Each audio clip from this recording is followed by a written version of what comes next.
নমস্কার, কেমন আছেন সবাই? আমার নাম বিপ্লব। শরীর খারাপের জন্য আমি অনেকটা সময় সোশ্যাল মিডিয়ায় ছিলাম না। যখন এলাম এসে দেখছি যে একটা বিষয় নিয়ে পুরো সোশ্যাল মিডিয়া তোলপাড়। ইউটিউব থেকে ইনস্টাগ্রাম থেকে ফেসবুক, সব জায়গায়। কেবিসির ওই ১২ বছরের বাচ্চাটা যে খুব তাড়াতাড়ি প্রশ্নের উত্তর দিতে চাইছিল এবং ধৈর্য ছিল না বলাই যায়।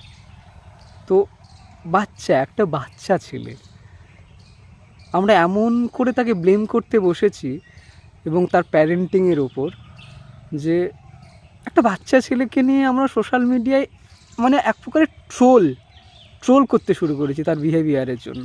অথচ আমরা বড় বড় অনেকেই এরকম বাজে বিহেভিয়ার করি, বাসে, ট্রামে, ট্রেনে, সব জায়গাতে।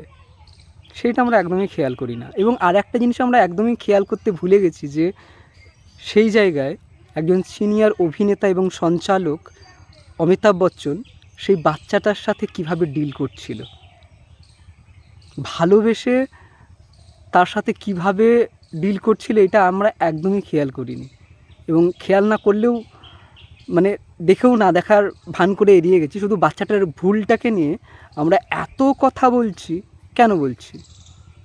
বাচ্চাটা ভুল করেছে এবং আমার মনে হয় যে এই শোটা শেষ হওয়ার পর ওর বাবা মা নিশ্চয়ই ওকে বোঝাবে যে তুমি কী ব্যবহারটা করেছো ওখানে। সেটা নিশ্চয়ই তাকে শেখাবে আলাদা করে, যে তুমি যেটা করেছো সেটা ঠিক করোনি। কিন্তু এভাবে একটা বাচ্চাকে আমরা কী শিক্ষা দিচ্ছি? আমরা বড়রা কী শিক্ষা দিচ্ছি? এটা হচ্ছে আমার কথা। তো অমিতাভ বচ্চনকে অন্তত দেখে শেখা উচিত আমাদের।